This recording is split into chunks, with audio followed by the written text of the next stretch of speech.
Section 20A, যেটা বলা হচ্ছে যে কোনো পলিটিক্যাল পার্টি যদি এই জাতীয় ক্রাইম এগেইনস্ট হিউম্যানিটি করে তাদেরকে 10 বছরের নিচে, যেটা 10 বছরের বেশি যাবে না, এইভাবে ব্যান করা যায়।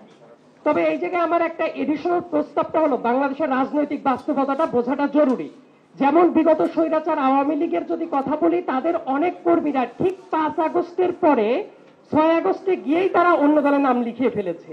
তো পলিটিক্যাল দলকে যদি ব্যান করা হয়, একই সাথে বিগত এই যে 15 বছরে ইউনিয়ন লেভেল থেকে শুরু করে একদম সর্বোচ্চ পর্যায়ে যারা নেতাকর্মী ছিল তাদেরকে যদি আলাদাভাবে আইডেন্টিফাই না করা যায়, দল হিসেবে ব্যান করা হলেও যে মানুষগুলো পারপেট্রেটর ছিল তারা কিন্তু ভিন্ন কোনো নামে, ভিন্ন কোনো ব্যানারে সেম কাজটা করার সুযোগ পেয়ে যেতে পারে। আমার কাছে মনে হয় যে এই ব্যাপারটা আলাদাভাবে ভেবে দেখার দরকার আছে।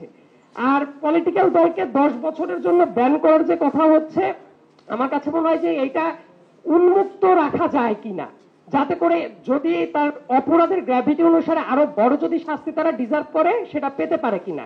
আর এডিশনাল একটা প্রস্তাব হলো আইসিসিপিআর এর সেকেন্ড প্রোটোকল যেটা আছে, মৃত্যুদণ্ড। তো আমরা সেই ব্যাপারটাকে বিবেচনা করতে পারছি কিনা, কারণ বাস্তবতা হলো যারা এই জাতীয় অপরাধ করেছে তাদের ভেতরে অনেকেই, এবং শীর্ষ ব্যক্তি থেকে শুরু করে আরো অনেকেই ইতিমধ্যে দেশের বাইরে চলে গেছে। তো তাদেরকে যদি দেশে ফেরানোর প্রচেষ্টা নিতে হয়, সেই ক্ষেত্রে মৃত্যুদণ্ড যদি সর্বোচ্চ শাস্তি হিসেবে থাকে, তাহলে ইন্টারন্যাশনালি তাদেরকে আবার দেশে ফেরানো যাবে কিনা এই ব্যাপারটা ভেবে দেখার সুযোগ আছে।